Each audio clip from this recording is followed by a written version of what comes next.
Before the college entrance exam, the rich heiress was dumped in brutal fashion by the campus heartthrob. I nodded while munching on a steamed bun and leaned toward her. She clearly had no heart left for studying. I kind of look like the heartthrob, I said. How about I chase after you instead? She was silent for a moment, then took out the couple's bracelet originally meant for him and put it on my wrist. I shamelessly took it as a paid gig, demanding $1 million from her every month. She said nothing and wired me $2 million. After we got married, we had sex 4 times a week. Punctual, precise, thoroughly attentive service.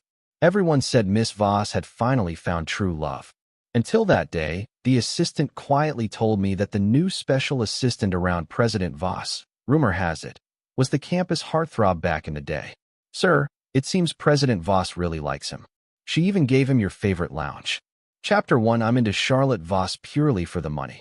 She's a hopeless romantic who's willing to spend on her boyfriend. When I was starving and gnawing on plain buns, the thing I envied most was the campus heartthrob who, before even graduating, was already wearing a $2 million watch. I couldn't understand why he dumped rich Charlotte to go fly off into the sunset with some poor girl. So when he slapped Charlotte and stormed off, I stopped him at the classroom door. You guys really broke up? He gave a scornful glance at my threadbare school uniform and brushed my hand away in disgust. Yeah, we're done. Now can I go? Then can I go after her? He looked me up and down, taking in my shabby clothes, and burst out laughing. Sure, go for it. I stared at the $2 million watch Charlotte had given him and nodded. But at the post-exam class reunion, when he saw Charlotte holding onto my arm, his smile froze instantly.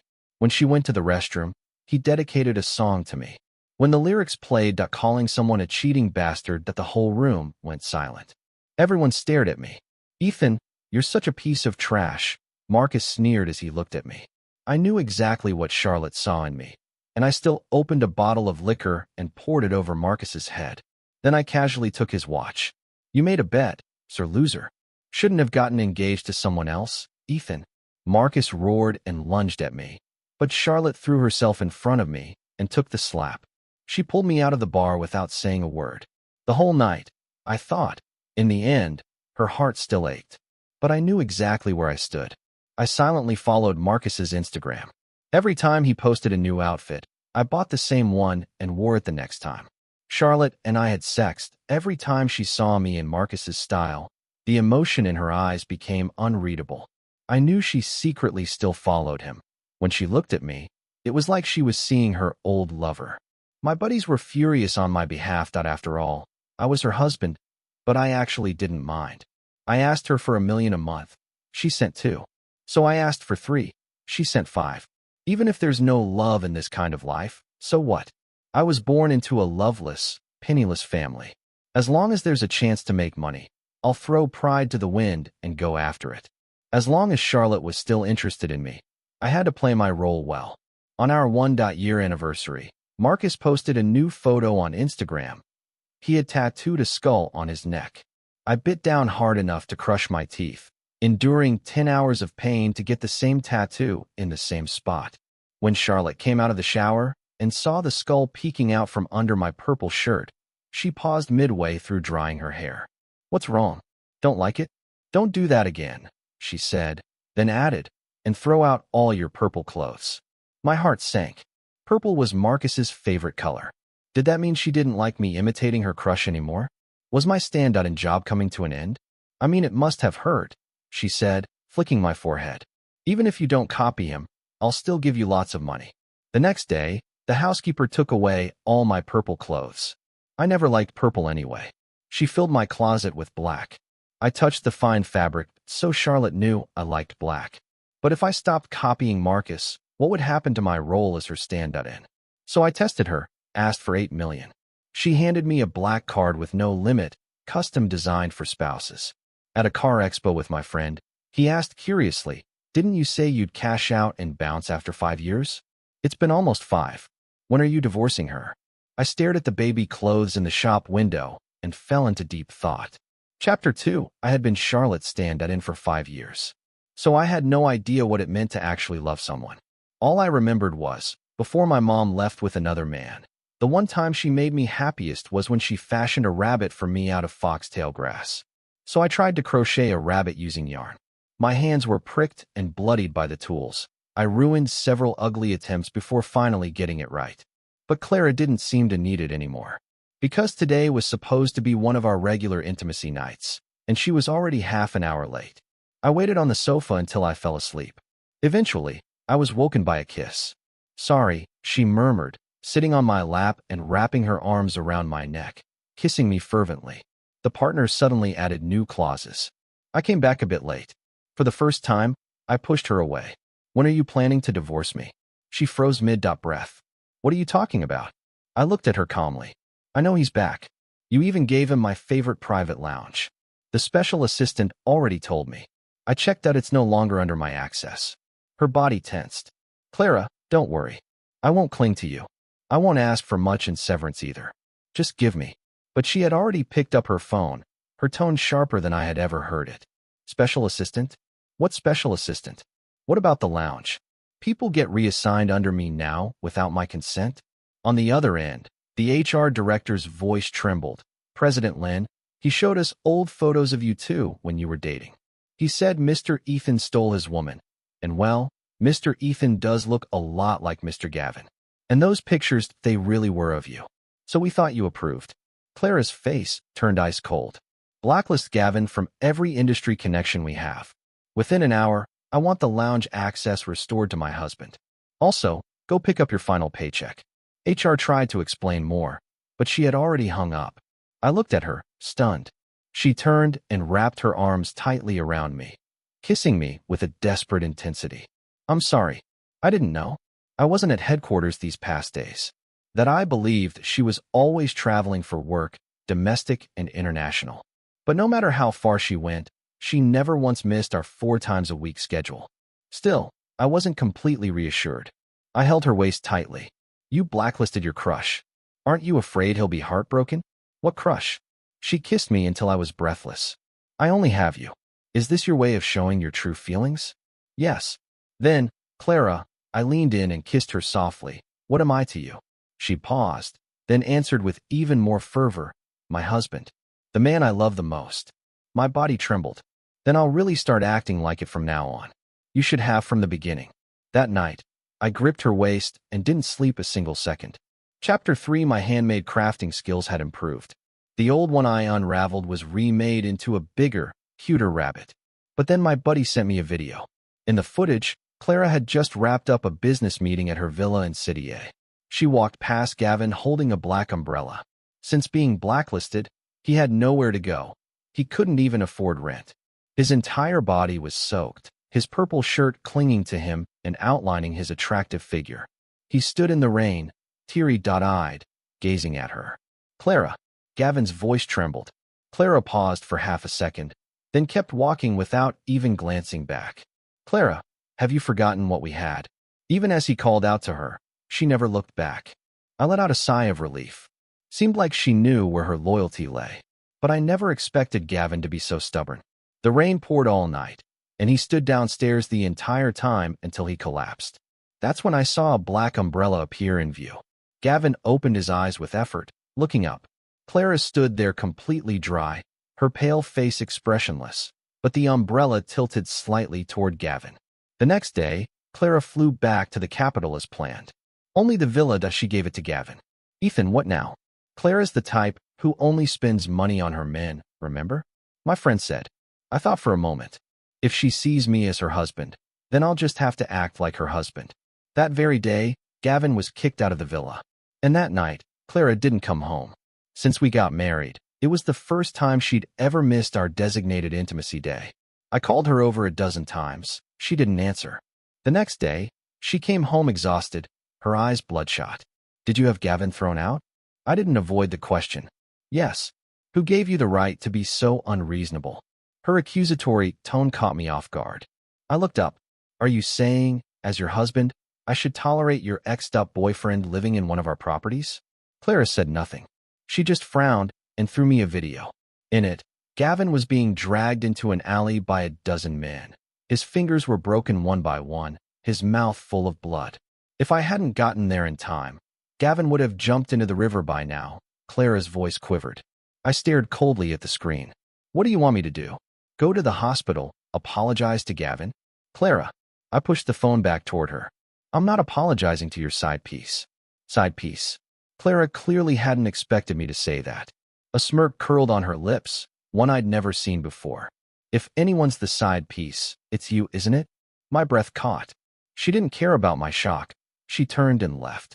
For the first time, she slammed the door behind her. I sat alone on the sofa until late at night. My phone buzzed nonstop with messages from friends. Ethan, what's going on? Clara's skipping all her work just to stay with another man in the hospital. They say he's her first love. That can't be real, right, Ethan? Get to the hospital fast, that your wife's about to be someone else's. I didn't reply to any of them. Instead, I packed my things and waited for Clara to come home. 3 days later, when she saw my suitcase, she let out a light laugh. What's this? Running away from home. I handed her the divorce papers. Let's end this. I won't ask for any severance. Her hand froze mid-sip of tea. Chapter 4. She flipped through the pages of the agreement with a serious expression. Her hand trembled slightly. Divorce? Where do you think you're getting all that money from? Thank you, President Lin. I won't starve. She paused. Divorce is fine, but the money I spent on you, that you'll pay it all back. I froze. After 5 years of being a stand-in, I had spent a lot of the money I earned. Seeing me go stiff, Clara's smile relaxed a little. If you can't pay it back, that's fine. As long as we don't divorce, all right? She was stunned. I've always had major financial anxiety. No matter how much money I had on hand, I couldn't bring myself to spend lavishly. Even with 9 figures in my account, when Clara wasn't around, it was always instant noodles with 2 eggs. 5 years, I earned several hundred million, but only spent 2 million. I handed her my bank card and felt around on myself, then took off the $2 million watch I was wearing that it just happened to cover the amount I'd spent. This watch, I won it from a bet with Gavin. It's mine. Take it. It makes a square. I grabbed Clara's hand and placed the watch in her palm as I turned to leave. She threw the watch aside and grabbed my hand. Don't go. I didn't actually want you to pay me back. President Lin, usually sharp-tongued and eloquent, was speechless for once. Clara, don't hold me back. I was impatient, but the moment I turned and saw her, I fell silent. A teardrop landed on the back of my hand. I asked in disbelief, You cried? I'm sorry. She looked at me with red eyes. Don't treat me like this. I had never seen a woman like her cry. If the paparazzi caught this, Lin Group stock would probably fluctuate. So I sat down and listened to her explanation. That's when I found out she hadn't even been at the hospital the past few days. She had her friends send me those infuriating messages because she believed the people who humiliated Gavin were arranged by me. She couldn't accept me doing something like that. She could tolerate me kicking someone out, but not utterly destroying them, not having a group of men humiliate another man like that. Still, she had sent Gavin to the hospital and visited him often because she didn't want me to be sued. Saying you were the home record, I only said that out of anger. I'm sorry. Clara's eyes were still red. I paused for a moment. Clara, you really hurt me this time. A flash of pain crossed her eyes. But I can give you a chance. Her eyes lit up. Clara, I want you to cut ties with Gavin completely. Send him away, far, far away. Okay. She gripped my hand like she was holding on to something precious she'd almost lost. I promise you. Chapter 5. Clara kept her word. The next day, Gavin was sent overseas. His ex-girlfriend was backpacking through that country. Clara seemed haunted by how she had hurt me. Her close aides secretly told me that at this weekend's press conference, President Lin was going to publicly announce her other half. Clara and I had a secret marriage. As her stand-in, I'd never thought this arrangement was unreasonable, but now, I was genuinely looking forward to the announcement. All week, during our married life days, she was even more insatiable than before. Afterward, she would cling to me in bed and whisper, There's a press conference this weekend. You're coming with me. I smiled and played dumb sure. I arrived at the venue on time that weekend. Clara's assistant pulled me to the main seat there. The spotlight hit me just right. The room was full of reporters, cameras clicking and recording. Everyone wanted to know who was the mysterious husband President Voss had been hiding all these years. A bouquet of roses was handed to me by the assistant. They were my favorite Bulgarian red roses, still dewy, clearly flown in. In the midst of the anticipation, Clara arrived fashionably late. From the stage, her gaze landed on me, a hint of a flirtatious smile playing on her lips. She looked at me, brought the mic closer, and said, "My other half is the boy I fell in love with at first sight back in high school." Love at first sight? I froze. The curtain was pulled open. The roses in my hand were taken and handed to another man. "He's my first love, Gavin." Chapter 6. I stared in shock at the man slowly approaching in a purple tracksuit, looking lazy and smug. The spotlight wasn't on me. It was shining on that purple Saint Laurent suit. The man who was supposed to be abroad wore a trace of a victorious smile. "Clara." My buddy slammed the table and stood up. "What's the meaning of this? Your husband is right here." He shoved me out to the front of the stage. Clara's gaze slid right past me, her smile turning cold. "Do I really have to expose what you've done in front of the media for you to give up? What do you mean?" My voice trembled as I looked at her. Gavin's eyes turned red in an instant. A flicker of pain passed through Clara's eyes. The next second, the big screen lit up with footage of Gavin in Northern Europe, disheveled, beaten, and even humiliated by a group of white men. "Ethan," Clara lowered her eyes and looked at me. "I already did what you asked. I sent him away. Why do you have to destroy him completely?" Chapter 7. The venue instantly erupted. Someone actually arranged for President Voss's man to be assaulted? That's insane. Wait, didn't that guy just say he's President Voss's husband? But didn't she just announce the guy in purple? An entertainment reporter smelled something big. Something's off. If the guy in black is Voss's husband, then the one she announced is the homewrecker. Exactly. And didn't Voss herself say she sent someone away at that guy's request? Why would she listen to him if he's not her husband? Clara cut through the noise. "Everyone, I'd like to clarify that Mr. Gavin is not the homewrecker." Her gaze fell on me. "Mr. Ethan is." As soon as she finished, the big screen began showing photo after photo to intimate memories from their time together as a couple. At the amusement park, Clara was making a peace sign to the camera while Gavin quietly stole a bite of her ice cream. On the roller coaster, a screaming Clara had her eyes covered by a grinning Gavin. In the classroom, just as Clara peeked at Gavin, he clicked the shutter on the camera. Scene after scene of youthful innocence pulled people back into their own high school memories. Some reporters covered their mouths, getting emotional. "Oh my God, this is so sweet. It reminds me of my first love." No matter how much time passes, first love is always unforgettable. You can see it that President Voss's eyes are full of love. If it was that perfect, why did they ever break up? Gavin took the microphone. "Before the college entrance exams, Clara and I had a small fight. Mr. Ethan took the opportunity to confess to her. We were both being stubborn, and when I finally decided to make up with her, I saw him kiss her." He choked up, then composed himself and continued, "I thought Clara didn't love me anymore. That's why I stepped back." "You're full of it." My buddy Daniel exploded with rage. "You broke up with Clara because you wanted to run away with that poor girl. Ethan asked if you two were over. He even asked if he could pursue Clara, and you said yes. Then when you found out that your poor ex not only had no money but even wanted a bride price, you remembered the perks of dating a rich woman. You knew Clara was married but still had the nerve to manipulate HR to make yourself her assistant. If we're talking about homewreckers, you're the one." Clara's expression stiffened for a moment, but she quickly recovered. The entire press room was confused. Reporters looked at each other, unsure what to believe. If what that Daniel guy said is true, then it's not really cheating, right? A young couple fights, says stuff in the heat of the moment, and Ethan actually took it seriously. If that's not inserting himself into their relationship, what is? But Gavin himself said Ethan could go after her. If a couple gets to that point, maybe they should break up. In the end, Gavin said to himself, "You can't blame anyone else."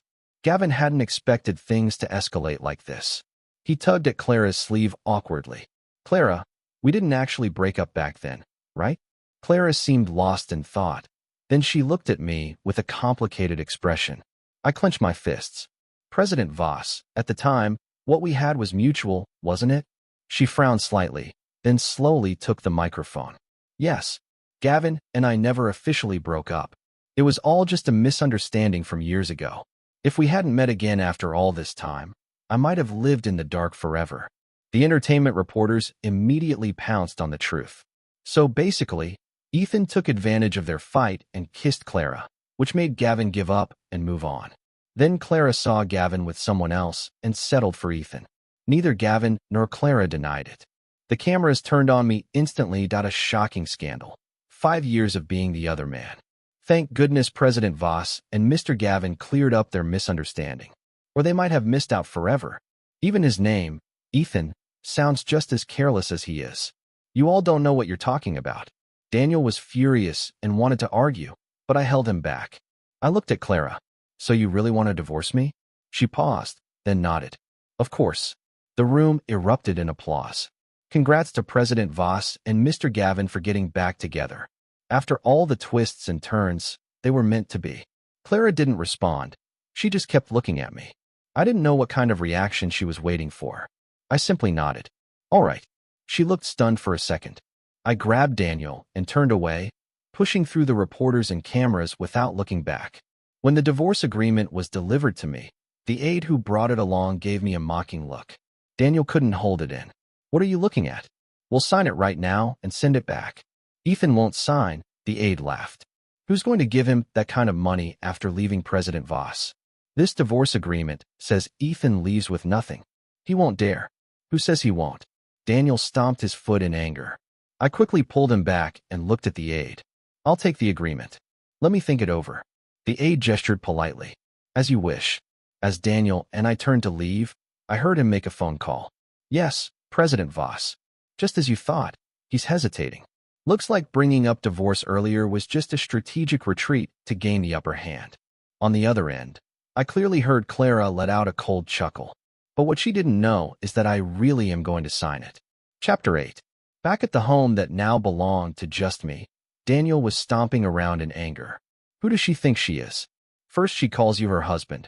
Now she pulls this that gets you to fall for her, and then kicks you aside like trash. Do all these spoiled rich girls like playing this cruel game? Who said I fell for her? Daniel curled his lip. If you didn't, why'd you come back? You're just here to clean up the evidence that you did fall for her. My hands, which were busy packing handmade crafts, paused.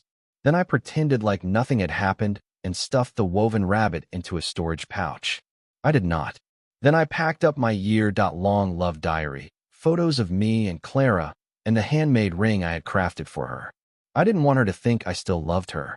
When I left, I signed the divorce papers, placed them on her desk with the black card, and used that $2 million watch to press them down. Then I dragged my suitcase and walked out of that house. Chapter 9. After I left, I found a quiet place and used the interest from those hundreds of millions I'd earned over the years to open a small flower shop. I didn't really keep up with Clara's news, but she and Gavin were just too high profile to ignore. Lately, she took him to investment summits that he'd clearly never been in such circles before, but she personally led him around, introducing him to all the big names. That Ocean View restaurant she used to only go to with me, that private VIP window seat that had been ours, was now theirs. On Valentine's Day, Clara lit up 214 sky lanterns for Gavin, each with a pearl worth 10,000, totaling to 14 million. The photos went viral instantly. Even though I had blocked both their names, I still saw them everywhere. So I turned off my phone entirely and focused on running my flower shop. Daniel squatted beside me, chin in hand. It's fine, man. That kind of thing never lasts. I smiled and sprayed him with the water hose. I don't give a damn how long they last. The flower shop quickly filled with our laughter. At the same time, Clara kept staring down at her phone that I hadn't sent her a message in a long time. During the years I was her stand-in, I texted her good morning and good night every single day. Whether she replied or not, I sent a string of kissy face emojis anyway. After she started calling me husband, I messaged her even more often. But this was the first time I'd gone a whole week without sending a single word. I'm heading back.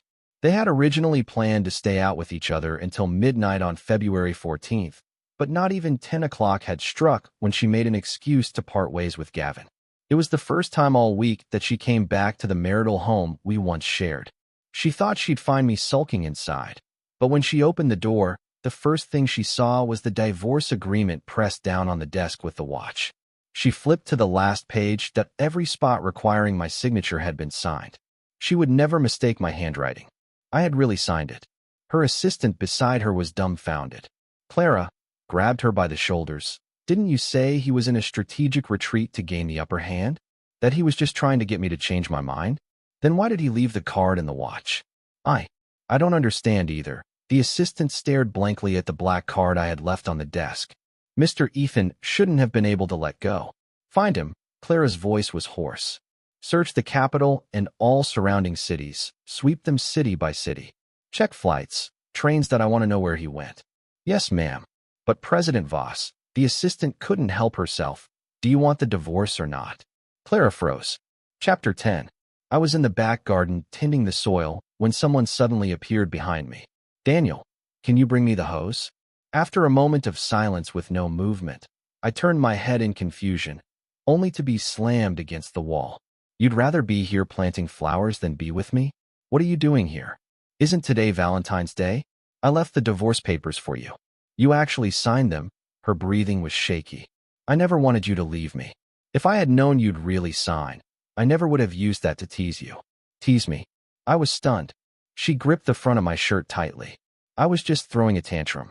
After all, what you did to Gavin was way over the line. Get it? You were jealous, but your methods were disgusting. That time, I just wanted to give you a wake-up call. I never meant for us to actually divorce. I stared at her in disbelief. Why would you ever think that threatening divorce is a reasonable way to wake someone up? Because I thought you wouldn't really leave? Her eyes turned red. I always knew you only saw me as your sugar mama. When you acted out, I figured you were just playing games to squeeze more money out of me. But that time, you went too far. So when you pulled the divorce card again, I just let you talk. I didn't bother to coax you. I suddenly laughed. A sharp slap came out of nowhere. Clara was hit across the face by Daniel, who had just returned from a supply run. You're the one who's playing games. You and Gavin both are. If Ethan was really playing games, why the hell would he leave you the black card? If he saw you as just a cash machine, he would have gone straight to court to split the marital assets 50.50. Clara froze. She looked at me in shock, like she had only just realized that detail. Husband, is that true? There was a flicker of hope in her eyes, but I just smiled. How about this? Give me 2/3 of your fortune, and I'll go back with you. The light in her eyes faded. She lowered her head and let out a soft laugh. Knew it. You're still the same as always. Whether you come back or not, do whatever you want. With that, she turned and walked away. Chapter 11. In Clara's prediction, I was bound to come back in the end. After all, I was only in it for the money. Without her, who else would give me that much? But I left with Daniel. She waited and waited, but I never returned. Finally, she couldn't help it and went back to the flower shop, but it was already abandoned amid the rubble. One particular storage pouch caught her eye. Inside was a soft plush bunny, perfect for hugging in your sleep. A black covered diary slipped out old-fashioned lock style with a combination. She hesitated, then typed in my birthday. Incorrect. Then, incredulous, she typed in her own. Click. It opened. She stared at the pages, unable to believe what she saw. 2017.6.12. Met a super rich, love-brained woman today. Amazing, Ethan. From now on, it's steak every day. 2019.5.23. Daniel asked if pretending to be someone else bothered me. Bother me? Hell no. Used to not even have enough to eat. Now I get full-course meals. A little acting, who cares? 2021.4.3. Married. She actually married me. What if Gavin comes back? Isn't she cutting off her own backup plan? No, I need to make money fast. If Gavin returns, I won't get a dime. 2021.6.11. Shit, I think I might be falling for my sugar mama. But maybe she loves me too. After all, I stopped mimicking Gavin. So what does it mean to love someone? Besides Daniel, I've never truly confided in anyone. Even my name. Mom gave it to me after seeing a tiger documentary right after I was born. But before she left with another man, she once made a bunny for me out of wild grass. Maybe that's what love looks like. 2021.7.22. My hands are full of cuts. Turns out loving someone is harder than I thought. 2022.4.16. The woven bunny is finished. I even made a handmade ring. Was planning to give it to her, but she played me. She never loved me. Clara, you lied to me. We're enemies now. The woven bunny was clenched tightly in Clara's hand. She couldn't believe what she was reading. At the very bottom of the pouch lay a silver ring, already darkened over time. The craftsmanship was crude but full of care. Inside the band, her initials were engraved right next to a little heart and the initials Ethan. Ethan, her breath trembled. Where are you? President Voss. President Voss. Her assistant came running out of breath, phone in hand. Mr. Ethan. What about him? Clara stood up abruptly. We just confirmed. The thugs who attacked Mr. Gavin in Northern Europe, cough, were hired by Gavin himself. Mr. Ethan was innocent all along. The woven bunny crumpled even tighter in Clara's hand. Chapter 12. Following Clara for 5 years wasn't without reward. From her, I learned a great deal about business. With that knowledge, Daniel and I built our own small world in City A. It wasn't on the scale of Clara's empire, but we no longer had to worry about food or rent. If I liked something, I could just buy it. But just as things were finally going smoothly for me, a huge investment landed in my company. I had no choice but to meet the investor, only to see her wearing a ring I knew all too well. The ring was crude in design and didn't match her couture outfit at all. I stared at the woman in front of me, stunned. Ms. Voss. The meeting room was empty, just the two of us. She looked at me, and suddenly her eyes filled with emotions I couldn't read. The next second, she pulled me into a fierce hug, her lips crashing onto mine with a desperate intensity, like something she had held back for a long time was now breaking loose. I shoved her away forcefully, but she clung to me tightly, her voice trembling. I was wrong. Come back. What are you talking about? She held up the ring for me to see. I love this ring, and Clara still loves Ethan. My breath caught. That was exactly the engraving I had carved inside the ring. Don't wear it. It's ugly. I didn't even want to look at it, but she just smiled. How could it be? It's beautiful. I love it. Ms. Voss, we're already divorced. She didn't respond. Instead, she pulled out a document, a property transfer agreement. My eyes widened. She nodded. You said before, if I gave you 2/3 of my fortune, you'd come back. Well, now I'm giving you everything. I thought I'd misheard. Are you insane? That's your life's work that you're throwing it all away. She looked at me calmly. How could it be wasted if I found you?